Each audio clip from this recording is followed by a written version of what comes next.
وَهُدًى وَرَحْمَةً لِلْمُؤْمِنِينَ، اور بالخصوص جو امن کے طالب ہیں، مومنین امن کے طالب، جو امن کے طالب ہیں ان کے لیے خدا کا معنی الٹیمیٹ اینڈ، مقصود، کہ نوع انسانی کا مقصود کیا ہے، ذات انسانی کی جو اس کائنات میں حیثیت ہے وہ کیا ہے، وہ اس پوزیشن یا حیثیت پر کیسے پہنچے گی.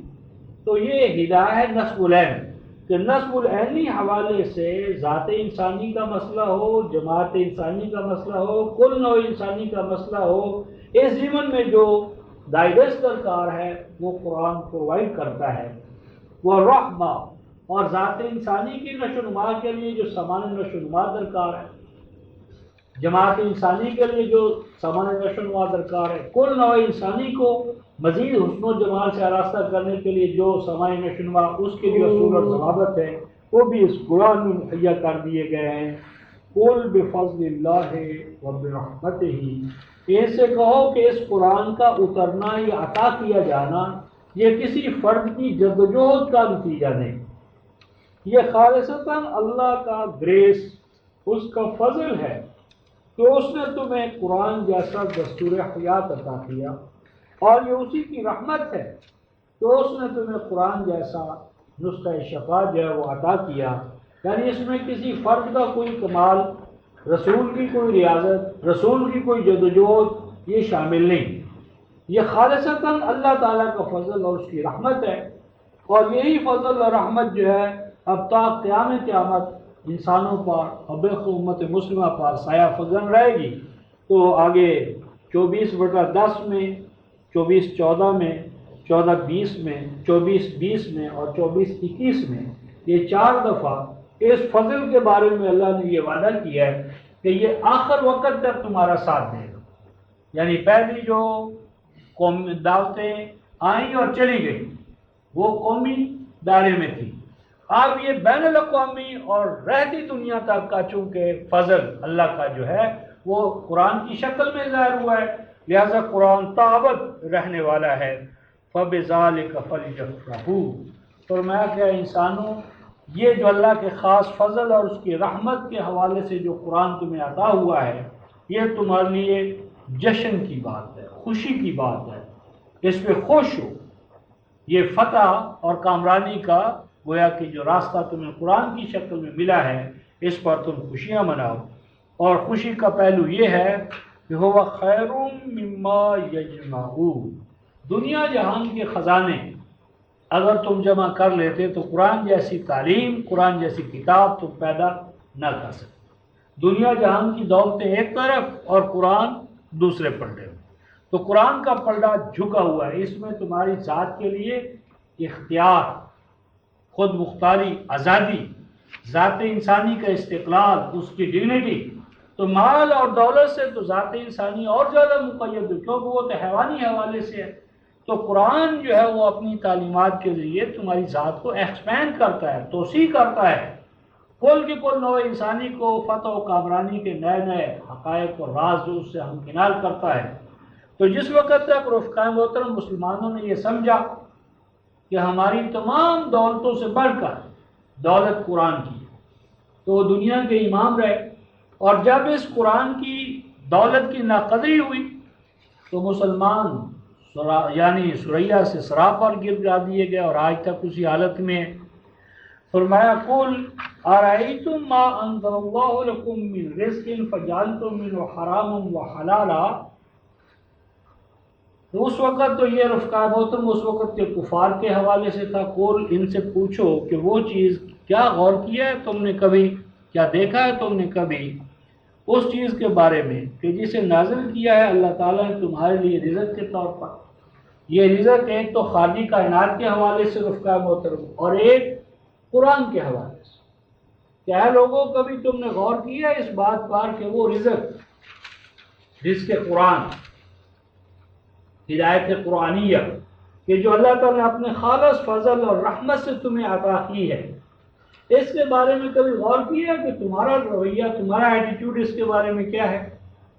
فرمایا فجعلتم منہ حراما وحلالا، کہ اس میں سے کچھ کو تم نے اپنے لیے حلال بنایا اور کچھ کا حرام. مراد یہ ہے کہ اس کے کچھ حقیقتوں سے تم اپنے آپ کو آراستہ کر لیتے ہو اور اس کا بہت سا حصہ اس سے تم اپنے آپ کو محروم کیے ہوئے ہو.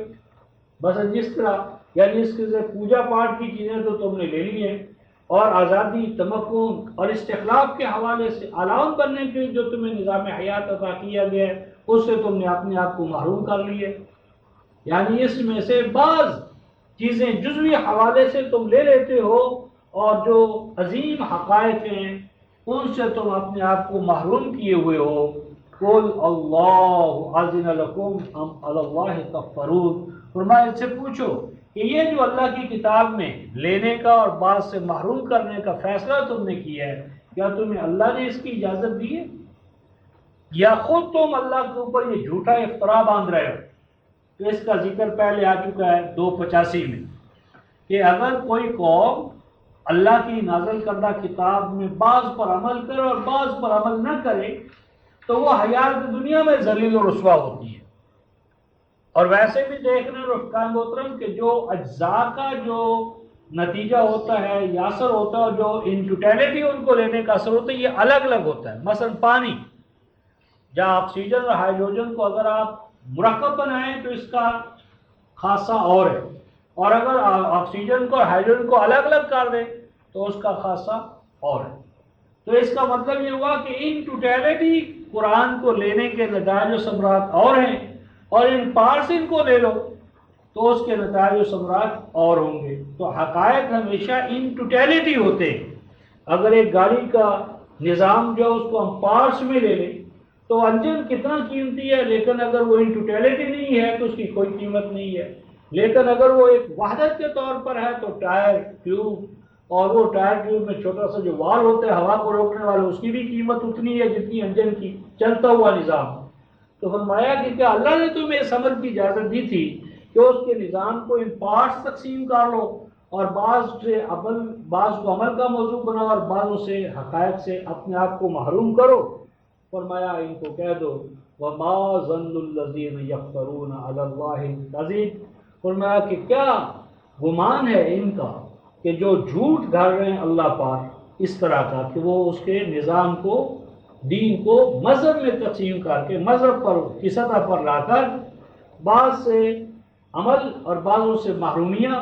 تو کیا گمان ہے ان کا، اس وقت کیا حال ہوگا ان کا قیامت کے دن، جو اس طرح کا گھڑ رہے ہیں کیا حال ہوگا ان کا قیامت کے دن.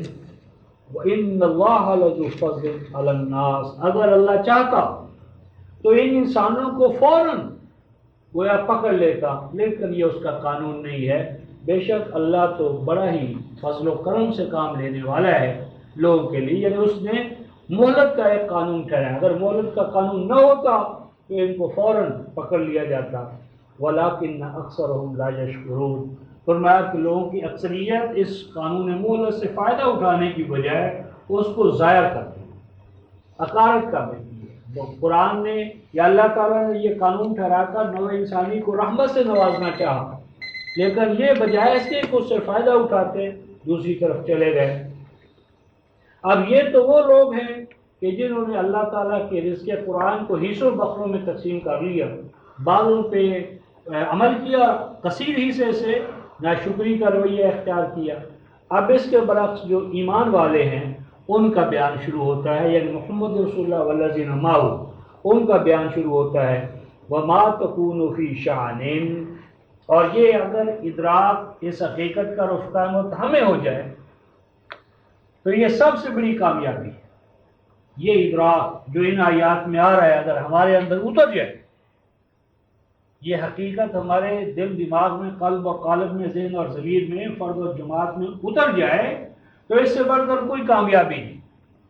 کیا فرمایا وما تکون فی شأن، اور اے مومن نہیں ہوتا تو کسی بھی مہم یا منصوبے، حالت کہ اے مومن جس حالت میں بھی، جس منصوبے میں، جس مہم، جس اسکیم کو قرآن کے حوالے سے تو لے کر اٹھتا ہے، وما تتلو منہ من قرآن، اور جس مہم، منصوبے، مشن یا مقام پر تو کوئی بھی قرآن کا حصہ پڑھتا ہے، یعنی کوئی بھی تمہاری مہم اور منصوبہ جو قرآن کے حوالے سے ہو، اور اس میں جس حوالے سے بھی تم قرآن کی تلاوت کرو، وَلَا تَعْمَلُونَ مِنْ عَمَلٍ، اور اے جماعت مومنین تم قرآن کے حوالے سے کوئی عمل بھی کرو، غلبہ قرآن کے لیے، نفاذ کے لیے، اشاعت کے لیے، دعوت کے لیے، اس کے فہم و افہام کے تفہیم کے لیے، جو عمل بھی تم کرو گے، اِلَّا كُنَّا عَلَيْكُمْ شُهُودًا، تو یہ نہ سمجھنا کہ بس وہ تنہا تم ہی کام کرو، ہم وہاں سے غائب ہیں۔ جو کام بھی تم کرو گے اس کام کے اوپر ہماری نگرانی، ہماری سرپرستی تمہیں حاصل ہو۔ یہ ہے اصل راز مومن کی قوت کا، کہ مومن جب قرآن کا کام لے کر اٹھے گا تو اسے یہ کبھی گمان نہیں ہونے وہ تنہا ہے۔ جس وقت وہ تنہا ہو جائے، اپنے آپ کو پائے اور رب کی وجود کو، اس کی شہادت کو، اپیرنس کو غائب کر دے، یہ اس کی ناکامی ہے۔ پر جو کام بھی تم کرو گے، اِلَّا كُنَّا عَلَيْكُمْ شَهُودًا، ہم تمہارے اوپر نگران ہوتے ہیں، یعنی ہم تمہارے محافظ ہیں، نگہبان ہیں، تمہارا تمام عمل جو ہے وہ ہماری نظر اور نگاہ سے۔ تو اگر یہ کوئی یعنی بدماش ہے، اور بدماش کو حکومت کا جو کام کر رہے ہو ہماری نظر میں ہے، تو یہ دھمکی ہے، اور اگر کوئی حکومت کا وفادار ہے اور اس سے کہا جائے بھی جو کام کر رہے ہو ہماری نظر میں ہے، تو یہ بشارت ہے۔ تو ایمان والوں کو عظیم بشارت دی جا رہی ہے کہ ہمارے لیے جو کام بھی تم کرو گے وہ رائگاں نہیں جا سکتا، کیونکہ ہمارے تو نوٹس میں، ہم تو براہ راست اسے دیکھ رہے ہیں۔ اور اس لیے تم کام کس طرح کرو، کام کی شان، کام کی شان فرمائی اِذْ تُفِیضُونَ فِیہ، کام اس طرح نہ کیا کرو کہ جس طرح بگار ہے، کوئی بگار ہے اور وہ تم گلے سے اتار رہے ہو۔ اِذْ تُفِیضُونَ فِیہ، یہ تفیضون جو ہے قائم ہوتا ہے، یہ فاضہ یہ فیضو جو ہے دریا کا بہنا، پانی کا بہاؤ۔ تو پانی اپنے اندر سے جو اس کا یعنی اندر ہے، درون ذات ہے، وہ گویا کہ جو اس کے اندر ہے آگے بڑھنے کا مومنٹم، تو جو اس کا انٹرنل مومنٹم ہے وہ اس کی اساس پر بڑھتا ہے۔ تو قرآن والوں کا کام جو ہے وہ بیرونی کسی ہنٹر سے، بیرونی دعوت ناموں سے، بیرونی قوتوں سے نہیں ہوتا۔ تو قرآن کا کام تو وہی کرے گا کہ جس کے اندر قرآن ہو، اور وہ قرآن اس طرح باہر آئے کہ جس طرح زور درو، پانی اپنے زور درو سے چلتا ہے، تو زور درو سے جس طرح پانی چلتا ہے، تو کام تم اس طرح کرو کہ وہ تمہارے انر کا تقاضا ہے۔ یعنی تمہاری کیا ٹیلی فون کہاں کہاں پہنچیں گے، دعوت نامے کہاں کہاں پہنچیں گے، یہ تو عارضی چیزیں ہیں، یہ کوئی کام نہیں کر سکتی۔ کام وہ جماعت کرتی ہے کہ جو قرآن کے مشن کو اپنا اس انداز میں مشن بنائے کہ جس طرح پانی کا اب بہ نکلنا ہے، پانی ہو تو ہو ہی نہیں سکتا کہ وہ بہنے سے باز آ جائے، جب بھی گراؤ گے پانی بہے گا۔ اِذْ تُفِیضُونَ فِیہ، فرمایا کہ بس تمہارا کام یہ ہونا چاہیے کہ پانی قرآن کا تمہارے اندر اتر گیا، آپ بہاؤ ٹھہراؤ نہ ہو۔ وَمَا يَعْزُبُ عَنْ رَبِّكَ مِن مِّثْقَالِ ذَرَّةٍ، اور تمہارا رب تو وہ ہے کہ نہیں پوشیدہ تمہارے رب سے مِن مِّثْقَالِ ذَرَّةٍ، ذرہ برابر تمہارا عمل، کسی کے دروازے پر جانا، کسی کو دعوت دینا، کسی سے کچھ، جو مثقال ذرہ برابر، اور فرمایا وہ زمین میں ہو، زمین کی پستیوں میں وہ تمہارا کام ہو، وَلَا فِي السَّمَاءِ، یا زمین سے اڑ کر تم سماوی کروں پر یہ کام لے کر جاؤ۔ تو زمین ہی تک قرآن میں نہیں رہنا، اس کا نظام تو سماوی کروں میں بھی جانا ہے۔ جہاں کہیں جاؤ گے اس قرآن کے نظام کو لے کر جاؤ گے، وَلَا أَصْغَرَ مِنْ ذَلِكَ وَلَا أَكْبَرَ، فرمایا اسی طرح یہ جو ذرہ ہے رفقۂ محترم، جس کے بارے میں علماء یونان نے کہا تھا کہ یہ پارٹیکل جو ہوتا ہے، یہ اس کو توڑا نہیں جا سکتا، تو قرآن نے 1400 سال پہلے کہا کہ یہ جو ذرہ ہے، ذرہ ایٹم سے بھی کوئی کم، اصغر ایٹم سے بھی کم، گویا کہ آج جس طرح نیوٹران، پروٹون، تو یہ گویا قرآن کہتا ہے کہ ذرہ سے بھی نیچے جاؤ، ذرے کو بھی پھاڑو، ذرے کے اندر جو انرجی ہے، قوت و طاقت، اسے نکالو، تو فرمایا کہ اس سے نیچے ولا اکبر، نہ اس سے بڑھ کر الا فی کتاب مبین، مگر ان سب کے بارے میں ہم تمہیں اپنی واضح کتاب میں بتا چکے ہیں کہ ان تمام حالتوں میں تمہارے پاس قانون کیا ہے، نظام کیا ہے، جدوجہد کیا ہے، جدوجہد کا انداز کیا ہونا چاہیے۔ بس بات یہ ہے کہ جو کرو میرے لیے کرو، میرے قوانین پر اس لیے چلو کہ میرا حکم ہے، اور جب چلو تو اس شان سے چلو کہ مجھے اپنے ساتھ پاؤ، اللہ کے وجود کو، اس کی طاقتوں کو اپنے ساتھ ساتھ۔ تو چونکہ آج ہم اس شعور اور ادراک سے محروم ہو گئے ہیں تو نتائج سامنے، تو فرمایا الا ان اولیاء اللہ لا خوف علیہم ولا هم یحزنون، یقین رکھو کہ جو میری ولایت میں کسٹوڈین شپ میں آ جاتے ہیں، میرے ٹرسٹی شپ میں آ جاتے ہیں، اور 257 میں اس کا ذکر ہے، اللہ ولی الذین آمنوا یخرجهم من الظلمات الى النور والذین کفروا اولیاءهم الطاغوت یخرجونهم من النور الى الظلمات۔ تو فرمایا کہ جو میری ولایت میں آ گئے، اور ولایت جو اللہ کی میں ہم کیسے آتے ہیں، سورہ الاعراف آیت 196، ان ولی اللہ الذی نزل الکتاب وهو يتولى الصالحین۔ اللہ کی ولایت میں آنے کا مطلب ہے اللہ کی کتاب کے سایوں میں حفاظت میں آ جانا، یعنی اپنے آپ کو اللہ کی کتاب کے سپرد کر دینا۔ تو جو اللہ کی کتاب کی سپردگی میں اپنے آپ کو دے دیتے ہیں وہ ہر خوف سے انجام کار آزاد ہوتے ہیں، اور ہر حزن، غم، اندوہ وہ اس سے نکل آتے ہیں۔ اور یہ کون ہوتے ہیں اولیاء اللہ؟ ہمارے ہاں تو قبروں والے، مردہ نژاد پرست، قبروں پہ جا جا کر، جس طرح لیلۃ القدر 27 کو تلاش کر رہے ہیں لیلۃ القدر، تو قدر والا کس نے بنایا؟ قرآن نے۔ قرآن موجود ہے اور مسلمان لیلۃ القدر کی تلاش میں۔ تو نہ اولیاء اللہ کون ہوتے ہیں؟ قبروں والے مر گئے جو؟ نہیں، الذین آمنوا وکانوا یتقون۔ ہر وہ فرد جو مومن ہے، ایمان بالقرآن رکھتا ہے، ایمان بالتوحید رکھتا ہے، وکانوا یتقون، اور قوانین الہیہ کی خلاف ورزی سے بچتا ہے، اقدار وحی سے اپنے آپ کو ہم آہنگ کرتا ہے، وہ اللہ کا ولی۔ پس جو اللہ کا ولی نہیں وہ مومن نہیں۔ کسی کو کہو تم اللہ کے ولی ہو، وہ جی ہم کا اللہ کے ولی ہو سکتے، اللہ کا ولی تو علی حجویری تھا، اس کو کہہ دو کہ تم مومن نہیں ہے۔ ہر وہ شخص جو مومن ہے وہ اللہ کا ولی ہے، اور جو اللہ کا ولی نہیں ہے وہ مومن نہیں ہے۔ لہم البشرا فی الحیات الدنیا، میرے اولیاء، میرے مومن موحد اور میرے قوانین پہ چلنے والے، ان کو بشارت سناؤ، کامیاب ہوں گے۔ اور یہ کامیابیاں اور کامیابیاں کیا کہاں؟ حیات دنیا میں نہیں، مرنے کے بعد خار ہیں، بدکار ہیں، ڈوبے ہوئے ذلت میں، کچھ بھی ہیں لیکن تیرے محبوب کی امت میں غلط۔ لہم البشرا، ان کے لیے کامیابیاں ہیں کہاں؟ فی الحیات الدنیا، حیات دنیا میں، مرنے سے پہلے، مرنے سے پہلے۔ اور فرمایا کہ یہ حیات دنیا ہی کامیاب اور کامران نہیں، وفی الآخرہ، آخرت میں بھی، حیات بعد الموت میں۔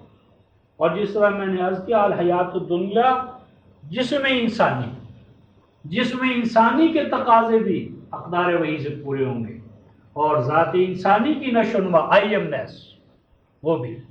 تو حیات دنیا میں بھی کامیابی، جسم کے تقاضے بھی پورے ہوں گے، حیات بعد الموت بھی، حیات بشرف اور جسم ذات انسانی کے تقاضے بھی پورے ہوں گے۔ اور آگے رفتہ محترم قرآن نے کہا لا تبدیل لکلمات اللہ، یہ اللہ کے قوانین میں سے قانون ہے، اور اللہ کے قانون اپنے مقام سے ٹلا نہیں کر۔ تو اگر کسی قوم نے یہ سمجھ لیا ہے کہ اولیاء اللہ ماضی کے تھے اور اب ان کی در و دیوار اور مزاروں کو چاٹے اور چومیں، تو اللہ کی کتاب کے نہ مومن ہے اور نہ وہ اللہ کی کتاب کی محکمیت پر ایمان رکھتے۔ لا تبدیل لکلمات اللہ، اللہ کے یہ قوانین اٹل ہیں، انچینجیبل ہے، ان میں آلٹریشن نہیں ہو سکتی، تبدیلی نہیں آ سکتی۔ ذالک هو الفوز العظیم، اور یہ ہے اصل کامیابی۔ اصل اچیومنٹ ہے تو یہ ہے کہ اللہ کی کتاب کے سایوں میں چل کر امن میں آ جاؤ، توحید میں آ جاؤ، تمام خطرات سے محفوظ ہو جاؤ گے۔ فرمایا کہ جب یہ چیلنج تم کرو گے تو تمہیں پریشان کریں گے، کہیں گے اچھا ہو تم اللہ کے ولی اور مکہ میں حالت تمہاری کیا ہے؟ انت حل بہذا البلد، مکہ میں تو تمہارا رہنا مشکل ہو گیا، مباح الدم ہو گئے ہو، جو چاہے تمہیں نعوذ باللہ گالیاں دے، برا بھلا کہے، تمہاری جماعت کو پکڑ دھکل کر لے، اغوا کر لے تو تم اس کو چھڑا نہیں سکتے۔ لا یحزنک قولہم، ان باتوں سے پریشان نہیں ہونا، نہ پریشان کریں ان کے طعن و تشنیع کے اقوال۔ یقین رکھو ان العزت للہ جمیعا، تمام غلبہ، تمام قوت و طاقت صرف ایک اللہ کے پاس، اور وہ اللہ کون سا؟ وہ السمیع العلیم، وہ سننے والا، وہ جاننے والا، وہ تمہاری پکار اور مانگ کو سننے والا، اور سنانے کی اس کو کیا ضرورت ہے، وہ تو العلیم ہے۔ کیا وہ نہیں جانتا کون اس کے قانون پر چلتا ہے، کون اس کے قانون کو وائلیٹ کرتا ہے؟ تو جب تم اس کے قوانین پر چل رہے ہو تو تمہارا غلبہ اٹل ہے۔ کیوں؟ الا ان للہ من فی السماوات ومن فی الارض، سن لو، آگاہ رہو، وہ آگاہ رہو، الا آگاہ رہو، بے شک وہ سب جو آسمانوں میں اور جو زمین میں، وہ اسی کے پابند ہیں، قانون کے سامنے جکڑے ہوئے۔ کوئی اللہ کے قوانین کو ٹال نہیں سکتا، روک نہیں سکتا۔ تو جب اللہ کے قوانین اٹل ہیں تو ان قوانین پر چلنے والے کیسے ہو سکتا ہے کہ مغلوب رہیں؟ یہ غلبہ جو کفر کا یہ عارضی ہے، اور یہ مغلوبیت جو ایمان والوں کی یہ عارضی ہے۔ آگے فرمایا وَمَا يَتَّبِعُ الَّذِينَ يَدْعُونَ مِن دُونِ اللَّهِ شُرَكَاءَ، عظیم آیت رفقا محترم، عجیب حقیقت۔ فرمایا نہیں اتباع کرتے وہ لوگ کہ جو اللہ کے ساتھ ساتھ دوسروں کو پکارتے ہیں، زندہ ہو یا مردہ، کہ وہ کہ جو پکارتے ہیں اللہ کے ساتھ کن کو؟ شرکا، شریکوں۔ فرمایا کہ اللہ کا شریک تو کوئی ہے ہی نہیں، اور جن کو یہ پکارتے ہیں ان کا کوئی وجود نہیں ہے۔ ان یتبعون الا الظن، فرمایا کہ یہ جس کو پکار رہے ہیں وہ اس کا تو وجود اپنا ہی یقینی نہیں ہے، یہ تو ان کا ظن اور گمان ہے۔ یہ اہل اجویری، معین الدین جتنے بھی ہیں ان میں کوئی حقیقی نہیں ہے، یہ ان کے ذہن کی اختراع ہے۔ بلکہ اگر آپ تحقیق کریں گے تو یہ مزار بھی وہ گھڑے گئے ہیں، بنائے گئے ہیں، اور وہ کیا عجب کہ وہ ان میں دفن ہی نہ ہو۔ اگر ان کے اندر نیچے کوئی نکالو تو کہیں حکا ہوگا، کہیں لکڑ ہوگی، کہیں پتھر ہوگا، اور اب تو حقیقتاً وہاں کچھ بھی نہیں ہے۔ مرنے کے بعد تو انسان کا جسم بھی باقی نہیں رہتا۔ میں کہ جن کی یہ اس حوالے سے لگا رہے ہیں وہ کوئی حقیقی وجود نہیں ہے۔ فرمایا کہ وہ سارے کا سارا کیا ہے؟ ظن ہے، گمان محض ہے۔ اور آگے اس میں آئے گا 11:109 میں کہ فرمایا کہ یہ ظن اور گمان ان کے باپ دادا نے ان کو دیا ہے، اور یہ اندھا دھند آنکھیں بند کر کے اپنے باپ دادا کی نظر پر چلے جا رہے ہیں۔ تو یہ فرمایا کہ کوئی حقیقت نہیں ہے، اور فرمایا وَإِنْهُمْ إِلَّا يَخْرُصُونَ، البتہ اس کا نقصان ان کو یہ پہنچا ہے کہ ان کا وجود لنگڑا ہو گیا ہے۔ خرس کہتے ہیں لنگڑا کر چلنا۔ انہوں نے ظن کی اتباع کر کے اپنے آپ کو لنگڑا لولا اور اپاہج کر لیا ہے۔ کہتے ہیں یہ داتا کی نگری ہے، وہ خود حفاظت کرے گا۔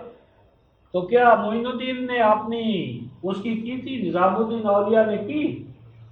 تو جو وہ اپنے نگروں اور نگریوں کی حفاظت نہیں کر سکے وہ تمہاری کیا کریں گے؟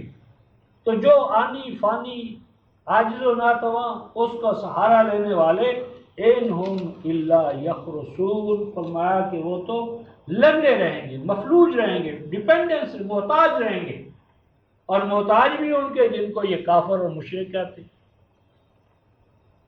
فرمایا هو الذی جعل لکم اللیل لتسکنوا فیہ والنہار مبصرا، اے لوگو جن کو تم نے اللہ کے ساتھ سانجھی بنایا ہے، غور تو کرو کیا کائنات کا کوئی گوشہ ایسا ہے جس پہ چھاپ لگی ہو کسی غیر اللہ کی؟ اللہ تو وہی ہے کہ جس نے تمہارے لیے دن کو بنایا، رات کو بنایا، رات کو بنایا کہ تم آرام کر سکو، دن کو بنایا تاکہ تم جدوجہد کر سکو، دن کی روشنی میں اپنے لیے منافع کو اکٹھا کر سکو۔ ان فی ذالک لآیات لقوم یسمعون، بے شک اس میں اس قوم کے لیے جو کہ سمع بصر صحیح معنی میں جو استعمال کرتی ہے اس میں نشانات ہیں تو وہ ان سے فیض یاب ہو سکے۔ اب اس آیت کا یہاں تعلق کیا ہے؟ لیل و نہار کا یہاں پر تعلق کیا ہے؟ اس کا تعلق یہ ہے رفقا محترم کہ یہ جو غیر اللہ کی پرستش ہے، غیر اللہ کو اپنا معبود بنانا ہے، یہ اصل میں ظلمت میں اپنے آپ کو لے جانا ہے، یہ لیل ہے، یہ تاریکی ہے۔ جس طرح تاریکی کے اندر جھوٹے اور سچے کا امتیاز نہیں رہتا، جھوٹا سکا سچا سکا، رات تاریک ہے، کیسے فیصلہ ہوگا؟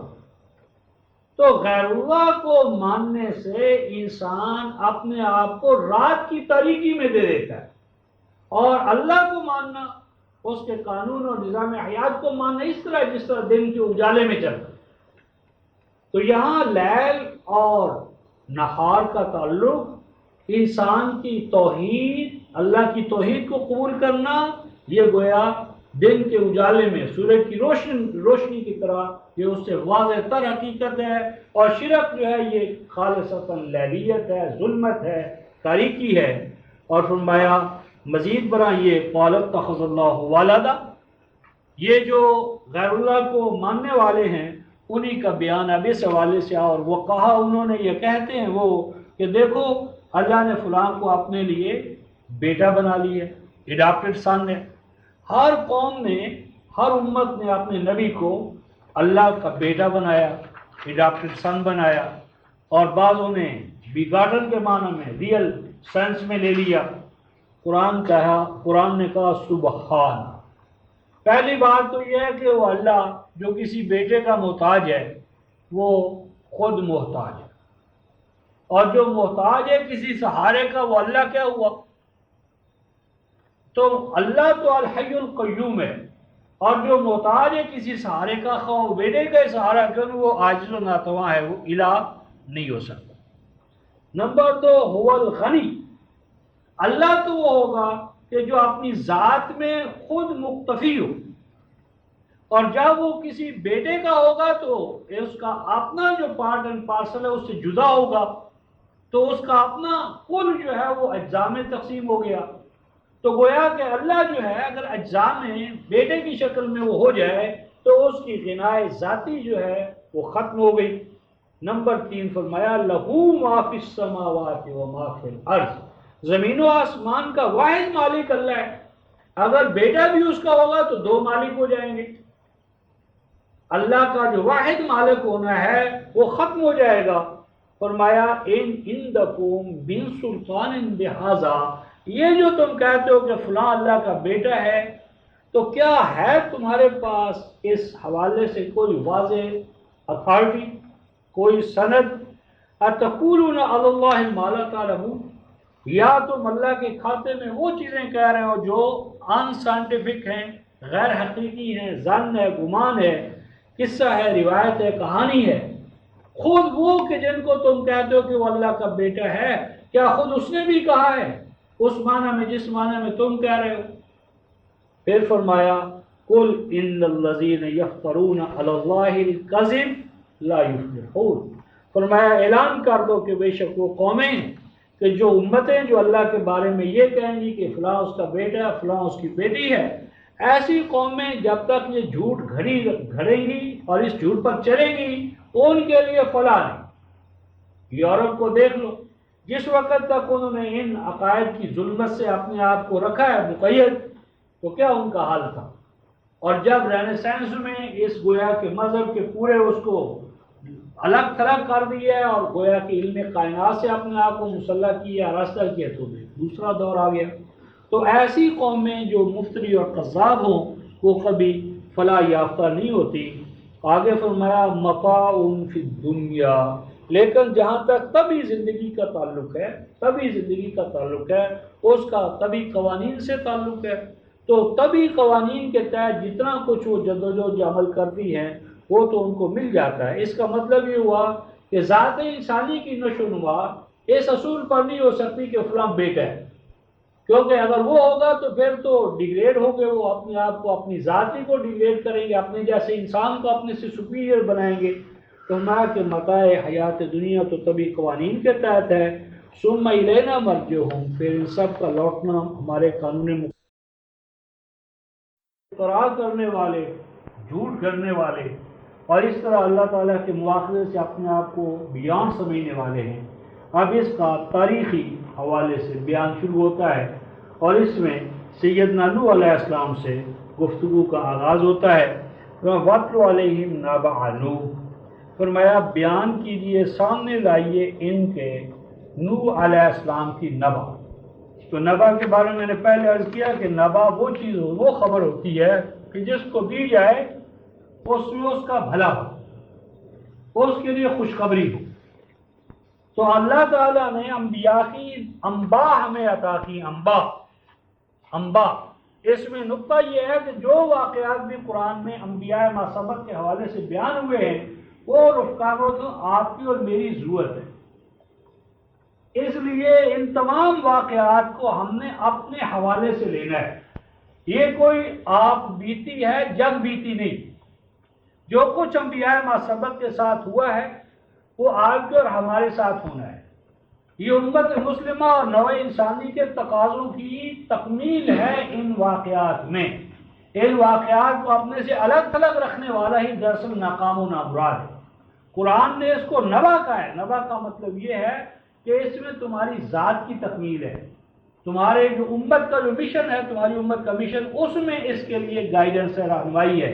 اور اس ضمن میں 11-120 جو ہے رفقائے محترم وہ آگے آ رہی ہے، وہ ماسٹر کی ہے ان تمام واقعات کو سمجھنے میں۔ تو اگر ہم 11-120 سمجھ لیں گے تو پھر ابراہیم کی آگ بھی سمجھ میں آ جائے گی، ان کی قربانی بھی سمجھ میں آ جائے گی، اور نوح کی کشتی بھی سمجھ میں آ جائے گی، مسیح کی پیدا، ہر چیز کو ہم سمجھ لیں گے اگر 11-120 سمجھ میں آ گیا۔ تو قرآن نے یہاں نبا کا لفظ استعمال کیا ہے۔ اذ قال لقومہ، بالخصوص وہ وقت کہ جب انہوں نے، حضرت نوح نے اپنی قوم سے کہا کہ اے میری قوم، ان کانا کبر علیکم مقامی و تذکیری بآیات اللہ، کہ اے میری قوم، اگر شاق گزرتا ہے تمہارے اوپر میرا کھڑا ہونا، مقام کھڑا ہونا،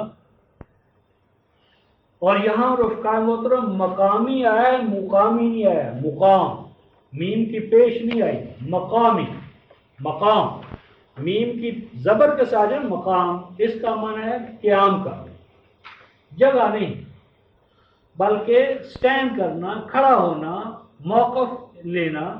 تو اگر میرا کھڑا ہونا کس چیز کا، مقامی و تذکیری، اور میرا تمہیں یاد دہانی کرانا، ذکر کروانا، اور یہ کھڑا ہونا، سٹینڈ لینا، موقف اختیار کرنا اور یاد دہانی یا ذکر کروانا کس بنیاد پر؟ بے آیات، اللہ کی آیات کی بنیاد پر۔ تو یعنی مقام بھی اللہ کی آیات پر قائم ہو اور اللہ کی آیات ہی کی یاد دہانی کرائی ہے۔ تو جب ہمارا مقام جو ہے وہ باپ دادا کی روایات پر بزرگوں سے سنا ہے، منقول ہے، سنا گیا ہے، کہا گیا ہے، تو آیات اللہ کی تو نفی ہو گئی۔ پھر جو اللہ ذکر کی مجلسیں قائم ہوتی ہیں وہ فلاں کے ملفوظات، فلاں کے ملفوظات، فلاں کے ملفوظات، تو اللہ کے کلام کی تو نفی کرتے ہیں ہم۔ تو مقامی و تذکیری کے اندر کیا ہے؟ آیات اللہ۔ اور قوم نوح پر بھی یہ چیز شاذ گزرتی تھی۔ قوم نوح بھی کہتی تھی، نوح تو باپ دادا کی روایتیں کیوں بیان نہیں کرتا؟ باپ دادا کے قصے، کہانیاں، ان کی عظمت، ان کا جلال، کیا تو اس کا قائل نہیں ہے؟ تو یہ ہمیشہ سے بیماری چلی آ رہی ہے رفقائے محترم انبیاء کے منکر۔ ان کی بیماری کیا تھی؟ فرمایا کہ گزرتا ہے شاخ تم پر یہ کہ میں جب کھڑا ہوتا ہوں اور میں تمہیں یاد دہانی کراتا ہوں صرف بآیات اللہ، اللہ کی آیات کی بنیاد پر کراتا ہوں۔ تم باپ دادا کی روایات چاہتے ہو اور شاپ گزرتا ہے تم پر، تو سنو، فرمایا فَعَلَى اللَّهِ تَوَكَّلْتُ، تو میں تو پھر کمپرومائز نہیں کر سکتا، میرے لیے ممکن نہیں ہے کہ میں اللہ کی آیات بھی بیان کروں اور تمہارے باپ دادا کی روایات بھی بیان کروں۔ میں تو گیو اینڈ ٹیک کا قائل نہیں، امیزش نہیں کروں گا، ملاوٹ نہیں کروں گا۔ میرا موقف اور میرا یاد دہانی کرنے کا جو پروسیس ہے وہ صرف اللہ کی آیات پر رہے گا۔ باقی رہا مسئلہ کہ تم مجھے گزان پہنچاؤ گے، تکلیف دو گے، معاشرے میں تم مجھے کوئی مقام نہیں دو گے، فَعَلَى اللَّهِ تَوَكَّلْتُ، تو میرا تمام تر بھروسہ اللہ پر، اس کی ذات پر، اس کے قوانین پر ہے۔ میں تمہارے عہدوں اور منصبوں سے باز ہے، میں نے تم سے کوئی توقع یا امید قائم نہیں کی۔ فَأَجْمِعُوا أَمْرَكُمْ وَشُرَكَاءَ، مزید برآں یہ فرمایا کہ میں تو اللہ پر بھروسہ کرتا ہوں، اس کے قوانین اور کتاب پر، اور تم بس اکٹھا کر لو اپنے تمام معاملات کو، جو قوت و طاقت تمہارے اندر ہے وہ اکٹھی کر لو، وَشُرَكَاءَكُمْ، اور جو تمہارے اولیاء ہیں، شریک ہیں، جو اللہ کی ذات و صفات میں تم نے بنا لیے باپ دادا کے کہنے سے، ان کو بھی اکٹھا کر لو، اپنی تمام پلاننگز یکجا کرو، اور ان پلاننگز کو ایگزیکیوٹ کرنے کے لیے جو تم سمجھتے ہو فلاں بڑا داتا ہے، فلاں بڑا وہ طاقت والا ہے، مشکل کشا ہے، حاجت روا ہے، تو ان تمام کے درباروں پر، مزاروں پر جاؤ اور ان سب کو للکارو اور کہو ثم لا یکن امرکم علیکم غمہ، اس معاملے میں کسی پہلو پر کوئی پوشیدگی نہ رہے، کوئی پہلو اوجھل نہ رہے، جس پہلو سے بھی تم مجھے گزند پہنچا سکتے ہو، ان دربار والوں سے، مزار والوں سے تم اکٹھے ہو جاؤ اور ان کی تمام قوت و طاقتوں کو اکٹھا کر لو، کوئی پہلو تم سے پوشیدہ نہ رہے۔ ثم اقضوا الی ولا تنظرون، فرمایا ان تمام کو اکٹھا کر کے میرے اوپر حملہ کروا، اگر ان میں کوئی طاقت ہے تو میرے وجود کو نابود کر دو، مجھے تباہ و برباد کر دو، ولا تنظرون، اور میں ایک لمحے کی بھی تم سے مہلت نہیں چاہتا۔ یہ ہے رفقائے محترم مقام توحید، کہ اللہ کی کتاب پر اس حد تک ایمان کہ دنیا جہان کو چیلنج کر دیا کہ یہ تمام مزارات والے، یہ حالی موالی جتنے ہیں، جو مجھے گزن پہنچا سکتے ہیں پہنچا لیں، میں تم سے منصب کا، عہدے کا، مال کا، دولت کا طالب نہیں ہوں، تو اگر کوئی غزان پہنچانے کی ان میں طاقت ہے تو جو غزان مجھے پہنچا سکتے ہیں پہنچا لیں۔ فَإِن تَوَلَّيْتُمْ، اور اگر تم میرے اس موقف توحید کو قبول نہ کرو، اس سے بیک آؤٹ کر جاؤ، آگے نہ بڑھو، میرے دست و بازو نہ بنو، تو کچھ پرواہ نہیں۔ فَمَا سَأَلْتُكُم مِّنْ أَجْرٍ، تو میں نے اپنے اس موقف کے بعد میں تم سے کسی اجر کا، پیمنٹ کا، تنخواہ کا، عہدے کا، منصب کا، تمہارے یہاں مقبولیت کا کوئی اجر میں نے مانگا ہی نہیں۔ مجھے کیا ہے، میں نے تو جو کام کرنا ہے اللہ کے لیے کرنا ہے، تمہارے لیے تو نہیں، تو تم بیک آؤٹ کرو گے تو میرا کیا نقصان ہے۔ ان اجری الا علی اللہ، ہاں یہ صحیح ہے کہ میں اجر تو لوں گا لیکن تم سے نہیں، میرا اجر نہیں ہے، میرا اجر مگر میرے اللہ، جس کا یہ کتاب، جس کا نظام ہے، جس کی کتاب ہے، جس نے اس کام پر ہمیں کھڑا کیا ہے، اجر ہم لیں گے، بھرپور لیں گے، لیکن جس کا دین ہے، جس کی کتاب ہے، جس کا کام ہے، اجر ہم اسی سے لیں گے۔ وَأُمِرْتُ أَنْ أَكُونَ مِنَ الْمُسْلِمِينَ، اور مجھے تو حکم دیا گیا ہے کہ میں اپنے آپ کو ان احکام الہیہ کے سامنے سب سے پہلے خود جھکا دوں۔ تو من المسلمین یعنی رسول جو ہوتا ہے رفقائے محترم، وہ اس معنی میں امیر نہیں ہوتا کہ اس کے لیے کوئی اور قانون ہے، امت کے لیے کوئی اور قانون ہے۔ امت اور رسول دونوں ہی اللہ کی وحی کے تابع ہوتے ہیں۔ رسول اول مومن ہوتا ہے، 285 میں جو فرمایا تھا کہ آمن الرسول بما انزل الیہ من ربہ والمؤمنون، کہ رسول اول مومن ہوتا ہے، تو فرمایا فَكَذَّبُوهُ، تو انہوں نے قوم نوح نے تکذیب کی، جھٹلایا، نہ مانا، کہنے لگے نہیں یہ سچ نہیں ہے۔ فَنَجَّيْنَاهُ، تو ہم نے اس کو قوم کے برے، تخریبی، تباہ کن جو ان کی پلاننگ تھی، منصوبے تھے، ان سے ہم نے اس کو نجات دی۔ ومن معه، اور جو ان کے ساتھ تھے۔ اب معه سے مراد ہے معیت توحید۔ معه سے مراد جغرافیائی طور پر، وطنی طور پر، قومی طور پر مراد نہیں ہے معه سے مراد ہے معیت توحید، موقف، کہ جس نے موقف وہ اختیار کیا جو نوح کا موقف تھا، اسے ہم نے نجات دی۔ کس طرح نجات دی؟ فی الفلک، کشتی کے ذریعے۔ کشتی کے ذریعے رفقانو، عجیب بات کہ آپ دیکھیں کہ اللہ قادر، بقول ہمارے علماء کے قادر قیوم، تو وہ یوں بھی کر سکتا تھا کہ ان کو کہتا ہے کہ تم یہ وظیفہ پڑھو، یا حفیظ ہو، یا ثانی ہو، یا رحمان ہو، یا رحیم ہو، وظیفہ۔ تو اللہ نے وظیفوں کا سبق ہمیں نہیں دیا۔ مادی قوت کا جو رد ہے رفتہ محترم، وہ مادی قوت۔ طوفان آیا، طوفان آنے والا تھا، تو اللہ تعالیٰ نے وظیفے نہیں بتائے۔ Conquest of matter through matter, matter کو تسخیر میٹر کے ذریعے، طاقت کا جواب طاقت کے ذریعے۔ تو جب ہم طاقت کا جواب طاقت سے مادے کا مسخر کرنے کی بجائے وظیفوں میں آ گئے، کہ نپولین بوناپارٹ جو ہے وہ اس کو قاہرہ پر حملہ کر رہا تھا، اور یہ حضرات بخاری شریف کا ختم کروا رہے تھے، تو تباہی تو آنی تھی۔ تو فی الفل فرمایا کہ ہم نے ان کو نجات دی کشتی کے ذریعے۔ تو اس میں سبق دیا گیا ہے کہ مادی قوت کا جواب مادی قوت سے دو، طاقت کا جواب طاقت سے دو۔ وَجَعَلْنَاهُمْ خَلَائِفَ، اور انجام کار ہم نے انہیں یعنی نوح کے ساتھیوں کو زمین کا تمکن استخلاف بخشا، ان کو حکومت و طاقت دی۔ اب جب وہ خلائف بن گئے، خلیفے بن گئے رفقائے محترم، تو سوچنے والی بات ہے کہ انہوں نے میری تیری کا نظام چلایا یا نظام ربوبیت؟ تو نظام ربوبیت کی خلاف ورزی سے تو پہلوں کو تباہ کیا گیا، تو اگر یہ بھی میری تیری کا نظام چلائیں گے تو پھر اللہ نے ان کو لانے کا کیا فیصلہ کیا؟ کچھ فیصلہ نہ ہوا، باطل کی جگہ پر باطل، نعوذ باللہ من ذالک، تو ایسا نہیں ہے، پھر نظام ربوبیت چلا۔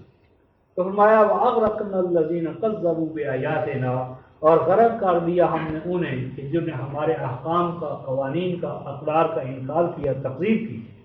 فَانظُرْ كَيْفَ كَانَ عَاقِبَةُ الْمُنذَرِينَ، دیکھو کیا انجام ہوا ان کا کہ جن کو بار بار باخبر کیا گیا، بار بار آگاہ کیا گیا، بار بار جن کو بیدار کرنے کی کوشش کی گئی۔ ثم بعثنا من بعده رسلا الى قومهم، پھر یہ سلسلہ نوح ہی پہ ختم نہ ہو گیا، پھر ہم نے مبعوث کیا، اٹھا کھڑا کیا، بھیجا نوح کے بعد اور رسولوں کو، الى قومهم، اپنی اپنی قوم کی جانب، ان کی اقوام کی جانب۔ فجاؤہم بالبینات، اور وہ رسول نوح کے بعد جو آئے وہ بھی واضح اور کلیئر کٹ احکام، بینات کا معنی واضح کلیئر کٹ دو ٹوک احکام، ہدایات، پیغام، نظام لے کر آئے۔ فما کانوا لیؤمنوا، لیکن ان قوموں سے ایسا نہ ہوا کہ وہ ایمان لے آتی، وہ مومن نہ بنی۔ مومن نہ بننے کا ایک سبب یہ ہوتا ہے رفقا محترم، بما کذبوا بہ من قبل، بوجہ اس کے کہ اول امر میں، پہلے درجے میں وہ اس کا انکار کر چکے۔ اس میں ایک سبب تو یہ ہے کہ انسان بلا سوچے سمجھے جب ایک چیز کی تکذیب کر دیتا ہے تو اس کے سامنے لاکھ دلائل آ جائیں وہ کبھی بھی مانا نہیں کرتا، وہ اس کو اپنی عزت نفس کا مسئلہ بنا لیتا ہے۔ وہ کہتا ہے کہ اب اگر میں مان گیا تو لوگ میرے بارے میں کیا کہیں گے، کہ دیکھو کل تک تو کہتے ہیں یہ جھوٹ ہے، یہ بے بنیاد ہے، آج یہ اس کو مان رہے ہیں، تو اس کا مطلب کہ یہ تو بے پہندے کے لوٹے، ان کا کوئی موقف اور مسئلہ بھی نہیں، آج یہ کل وہ۔ تو بوجہ اس کے کہ انہوں نے پہلے انکار کیا، تو جب وہ انکار کیا تب اس تصدیق کرنا ان کے لیے مشکل ہو۔ تو اس کا مطلب یہ ہے کہ انسان کو سوچ سمجھ کر موقف اختیار کرنا چاہیے۔ اور دوسرا اس میں یہ مفہوم ہے کہ چونکہ وہ پہلے سے، یعنی ہر نبی جب آتا ہے تو جن اقدار حیات کو وہ لے کر آتا ہے تو تکذیب کرنے والے پہلے بھی ان اقدار کی تکذیب کر رہے ہوتے عمل میں، یعنی وہ دوسروں کی محنت کا استحصال کر رہے ہوتے ہیں، دوسروں کے مفادات کو، منافع کو لوٹ رہے ہوتے ہیں، تو سابقہ اعمال بد کے نتائج و ثمرات رکاوٹ بن جاتے ہیں حقائق جدیدہ کو قبول کرنے میں۔ فرمایا کذالک نطبع علی قلوب المعتدین، اور اسی طرح ہم مہر لگا نہیں دیتے، لگا ہوا پاتے ہیں، اور ہم مہریں لگی ہوئی پاتے ہیں کہاں؟ علی قلوب المعتدین، ان لوگوں کے دلوں اور دماغوں پر جو حدود شکن ہوتے ہیں، حدود فراموش ہوتے ہیں۔ تو اعتداء گویا کہ حد سے نکلنا ہی مہر کا لگنا ہے۔ تو جس دائرے میں کسی چیز کو ہونا چاہیے، اگر وہ اس دائرے کو پھلانگ جائے، ان حدود کو کراس کر جائے، تو یہ معنی ہے کسی چیز پر مہر لگنے کا یا مہر لگا ہوا پانا۔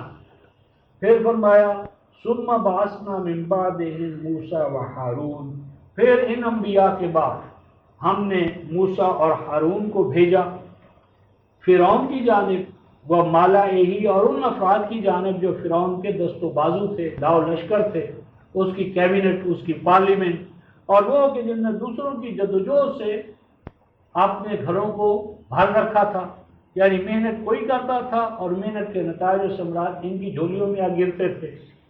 بے آیاتنا، اپنے واضح احکام دے کر، ہدایات دے کر، پیغام دے کر، فاستکبروا وقالوا قوم مجرمین، فرمایا کہ انہوں نے اپنی چدراہٹ کو، بڑائیوں کی بریائی کو بچانے کے لیے سب کچھ داؤ پر لگا دیا۔ فاستکبروا، انہوں نے اپنی چدراہٹ کو، ویسٹڈ انٹرسٹ کو، اپنے مفادات کو، اس کے تحفظ کے لیے سب کچھ داؤ پر لگا دیا، اور ان کی حالت کیا تھی؟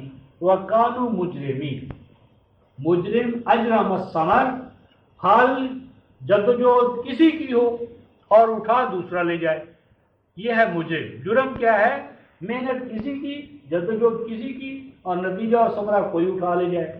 باغ، کھیت، کھلیان، وہ کسی کی محنت، لیکن ہتھیار لے جائے، لینڈ لارڈ، مالک، جاگیردار، اجارہ دار۔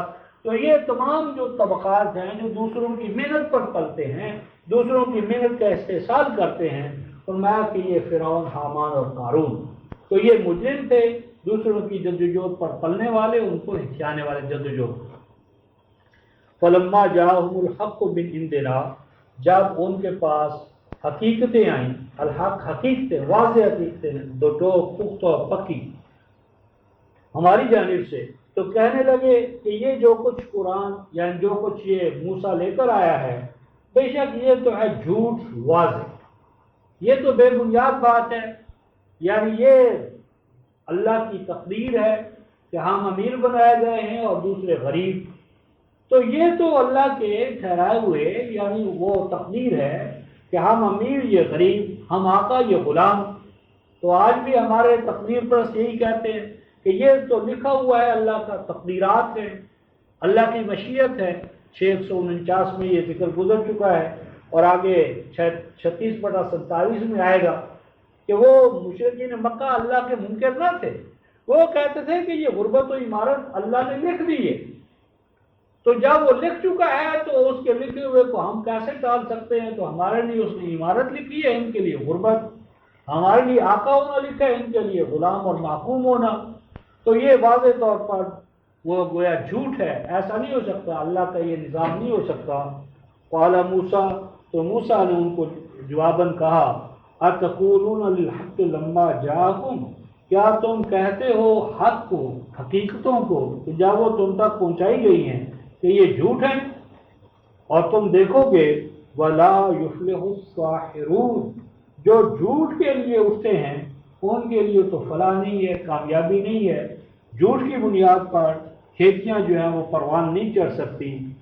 تو اس پر انہوں نے کہا، قالو کہنے لگے، اجئتنا لتلفتنا اما وجدنا علیہ آباءنا، کیا موسیٰ اور ہارون کیا آئے ہو تم ہمارے پاس، لتلفتنا، لافتہ، لام فاتا، لافتہ یلفت لفتن، جو ایک شارع حیات ہے، اس پہ کوئی چل رہا ہے تو اس کو وہاں سے اکھاڑ کر پگڈنڈیوں پر ڈال دینا، سیدھے راستے سے کسی کو موڑ کر غلط راستے پر ڈال دینا، اور جو ایک ریوڑ جتھا بہت بڑا ہے وہاں سے کسی بھیڑ کو الگ کر کے الٹی سمت پر چلا دینا۔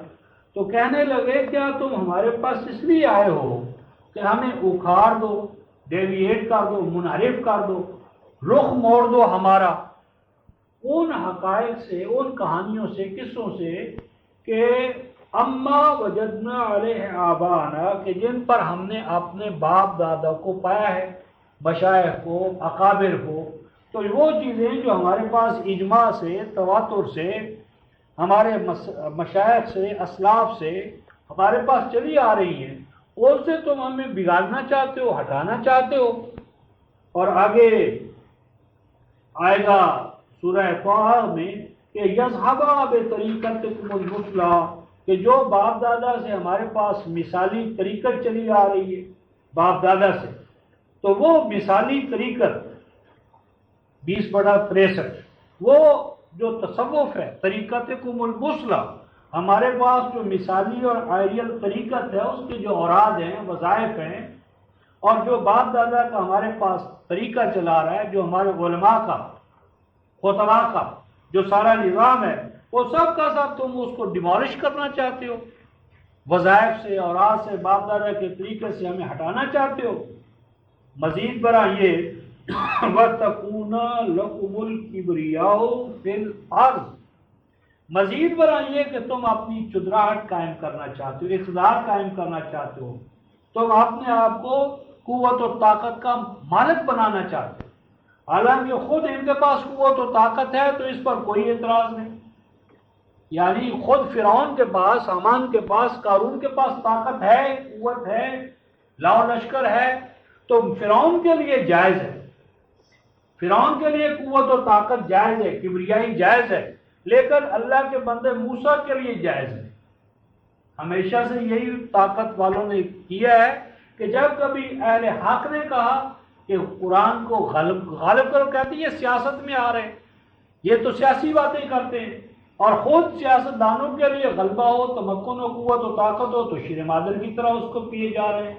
تو قرآن نے کہا کہ فرعون نے یہ کہا وَتَكُونَ لَكُمُ الْكِبْرِيَاءُ، تم تو اپنے لیے اقتدار حاصل کرنا چاہتے ہو زمین میں، وَمَا نَحْنُ لَكُمَا بِمُؤْمِنِينَ، اور یہ ہم تمہارا حق تسلیم کرنے کے لیے تیار نہیں ہیں، یہ تو ہمارے پاس جدی پشتی حق ہے، یہ وراثت، یہ سیاست، یہ قوت و طاقت ہمیں ملی ہے وراثت میں باپ دادا سے، تم اس کے دعوے دار کہاں سے بن گئے؟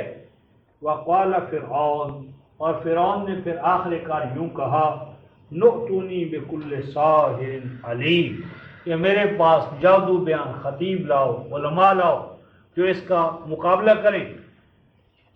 فلما جاء السحرۃ، جب وہ جادو بیان خطیب، علماء، صوفیاء، تمام کے تمام جتنا کے مقابلے کے لیے درکار تھے جتنے، وہ لائے گئے، وہ پہنچا دیے گئے کس کے پاس؟ فرعون کے پاس۔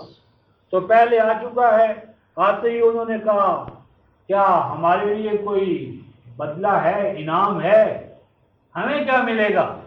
7/113 تو انہوں نے کہا کیوں نہیں، انعام ہی نہیں ملے گا بلکہ تمہیں اور زیادہ میں اپنا مقرب بنا لوں گا۔ تو وہ آئے جب پھر سہارا، تو قال لهم موسیٰ، اب وہ مقابلہ ہو گیا۔ پہلے یہ بیان گزر چکا ہے 7/113 میں، 7/113 سے 118 تک، کہ پھر وہ پہلے فرعون سے انہوں نے سودے بازی کی، اپنے لیے ٹیے مناسب ان کو منوا لیا، پھر میدان میں آئے تو پھر انہوں نے موسیٰ سے بھی وہی کام کیا، تو پھر آخر کار ان کو موسیٰ نے کہا القوا ما انتم ملقون، کہ جو خطابات تم پیش کیا کرتے ہو وہ پیش کرو، یعنی باپ دادا کی روایات جو قسمت میں ہے، تقدیر میں ہے، حاکم و محکوم اللہ بناتا ہے، تو جو دلائل و شواہد تمہارے پاس ہے وہ سارے پیش کرو۔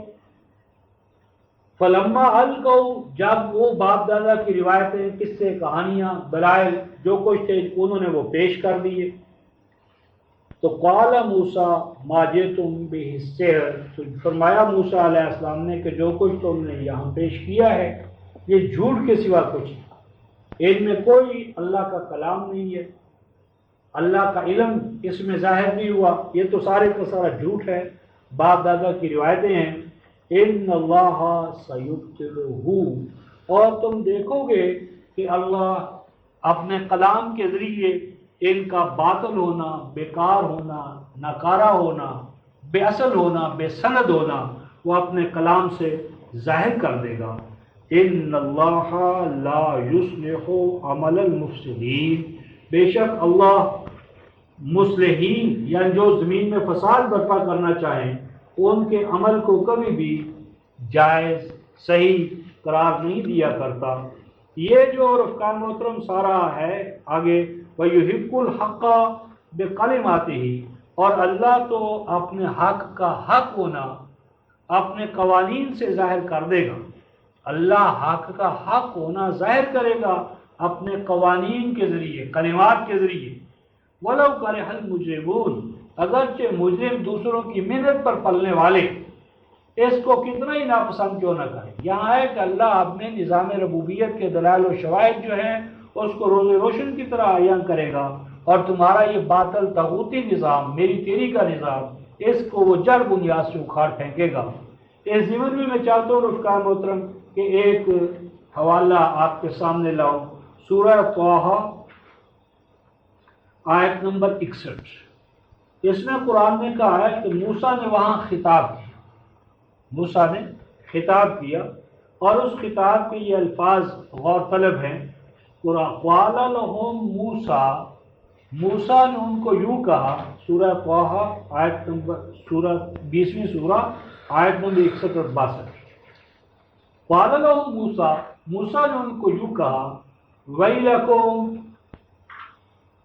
جو خطبہ آئے تھے میدان میں مقابلے میں ان کو موسیٰ نے خطاب کی، اور یہ بہت اہم حوالہ ہے اس معنی میں کہ یہ اس جادو کی ساری نیچر اور نوعیت سامنے لے آتا ہے، اور اس معنی میں کہ جو ہمارا تصور ہے جی کہ فرعون تو اللہ کو مانتا نہیں تھا، نہ فرعونی اللہ کو مانتے تھے، تو یہ ساری بے بنیاد بات ہے۔ 7:137 میں یہ ذکر آ چکا ہے کہ موسیٰ بھی اللہ کو مانتا تھا، اللہ پر اختلاف کبھی نہیں رہا، صرف اللہ کے تصور پر اختلاف ہے کہ اللہ رب العالمین ہے یا رب المترفین ہے۔ اختلاف ہمیشہ ربوبیت پر ہوا ہے، الوہیت پر اختلاف نہیں ہوا۔ وَيَذَرَكَ وَآلِهَتَكَ، یعنی فرعون اللہ کو مانتا تھا، قوم فرعون اللہ کو مانتی تھی، صرف اللہ کو رب العالمین نہیں مانتی تھی، وہ رب الاغنیاء و رب المترفین۔ غریبوں کو اللہ پیدا کرتا ہے لہذا ان کا حق ہے کہ وہ غریب رہے، امیروں کو اللہ بناتا ہے امیر لہذا امیروں کا حق ہے کہ وہ غریبوں پر حکمرانی کریں۔ تو سیدنا موسیٰ علیہ السلام نے 20/61 میں ارشاد فرمایا کہ اے میرے مخاطب لوگو، لا تفتروا علی اللہ کاذبا، لا تفتروا علی اللہ کاذبا، نہ گھڑو جھوٹ تم اللہ کے کھاتے میں۔ اب غور کریں رفقائے محترم کہ اگر کوئی قوم اللہ ہی کو نہیں مانتی، اگر میرا یا آپ کا مخاطب اللہ ہی کو نہیں مانتا تو آپ اسے کہیں گے کہ اللہ پر جھوٹ نہ گھڑ، آپ اسے کہیں گے اللہ کو مان، اللہ کا انکار نہ کر۔ یعنی سیدنا موسیٰ یہ نہیں کہہ رہے کہ تم اللہ کا انکار نہ کرو، اگر وہ اللہ کے انکار اور اقرار پر بحث کرتے تو مسئلہ یہ ہوتا کہ واقعی وہ قوم اللہ کو نہیں مانتی تھی لہذا اللہ کے وجود پر دلائل دے رہے۔ یہ جھگڑا نہیں تھا، یہ موضوع نہیں تھا مناظرے کا۔ مناظرے کا موضوع کیا تھا؟ لا تفتروا علی اللہ کذبا، یہ مفتری تھے، یہ اللہ تعالیٰ پر جھوٹ گھڑنے والے تھے، یعنی اللہ کی طرف جھوٹی روایات جو ان کے باپ دادا سے منقول تھی، اور وہ جھوٹی روایات کیا تھی؟ میری اور تیری کے حوالے سے، کہ وہ میری اور تیری کے نظام کو، باپ دادا کی طریقت کو، باپ دادا کی شریعت کو، جو ان کے سامریوں نے ان کو حضرت موسیٰ نہیں، حضرت یوسف کی طرف یہ قصے کہانیاں، یہ روایات، یہ ضمنی روایات، یہ بھی آئے گا قرآن میں بیان، سورہ طٰہٰ میں بھی اور سورہ مومن میں بھی۔ تو یہ قوم سیدنا یوسف کو نبی مانتی تھی، لیکن براہ راست اس کے کلام کے حوالے سے نہیں، بلکہ باپ دادا کی روایات کے حوالے سے، اور ان روایات میں یہ روایات کہ اللہ ہی بناتا ہے غریب اور اللہ ہی بناتا ہے امیر، جس طرح آج وہی گمراہ کرتا ہے وہی ہدایت دیتا ہے، جس طرح آج ہمارے اندر بگاڑ ہے۔ تو موسیٰ نے کہا لا تفتروا علی اللہ الکذب، نہ جھوٹ گھڑو تم اللہ کے بارے میں، یہ جھوٹا کاروبار جو تم نے کی